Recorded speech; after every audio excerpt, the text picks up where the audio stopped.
Сәлем баршаңызға. Мен бұл фотоны шыны керек фото таппадым. Арнайы Pixart ұжымының өзінің берген сабаққа қолданылатын материалды, яғни осы фотоны ала салдым. Бұны Pixart бізге арнайы фотошоперлерге осындай нелер ұсынатын еді. Мен соны ала салдым. Арнайы қыздарға суретке түсуді іздемей қалбастайық. Мінекей, осылай бір бетіңіз жанынан түсірілген бірінші фотоны алып алсам. Мінекей, қолымдағы домалақ, ол не важно. Қолыңызды тура осылай ұстасаңыздар болды. Мінекей, осыны әкелесіздер. Үлкейтеміз. Басына әкелеміз. Тура видеодағы сияқты қырқыңыздар. Қазір көрсетем. Енді ұлдарға оңай шығар, бұндай қыздар сияқты шашы жоқ. Мінекей, бетті осыған әкелесіздер. Мінекей, көрдіңіздер ма?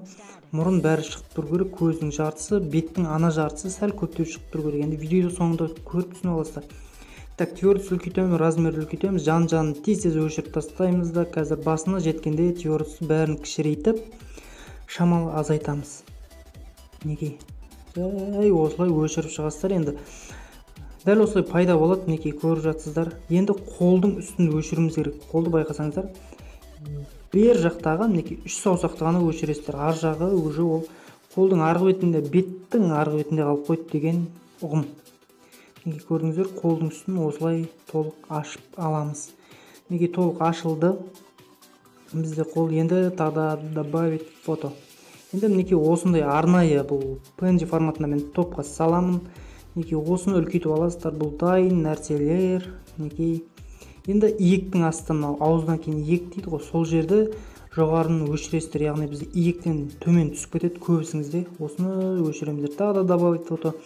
Әр неден кейін окей қылып алып алыңыздар, себебі қозғалып кетуі мүмкін. Зорға дегенде қойған нәрселеріңіз. Мінекей, осыны шал үзіп тастарына қарадан өткен кезде теориясы до конца тіреп, осылай баспен бірдей қылып өшіресіздер.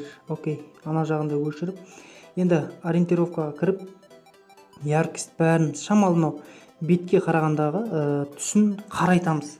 Бет перденің түсін қарайтамыз. Яғни жаны жоқ бет перде сияқты болсын. Окей, міне көрдіңіздер, мынаны басқан кезде түс алса. Бәрін не қыласыздар да, тек қана бетті боясыздар. Білесіздер ғой, ана иньян дегеннің белгісі сияқты қандай қызмет атқаратын. Басқа жерге эффект түспеу керек, тек қана сол бетті не қылу керек. Келесі бізде FX. Білесіздер, бұған міндетті түрде черно-белый қою керек, себебі бетіндегі тартылып тұрған не қара түсті. Әйтпесе полева болып қалады. Мінекей, дәл осы жолмен істелінеді, құрметті фотошоперлер. Келесінде тағы да видео істеймін сіздерге ұнады деген ойдамын. Мен және келесі видеода бір аса арна сіздерге айтатын сөзім бар. Сау болыңыздар.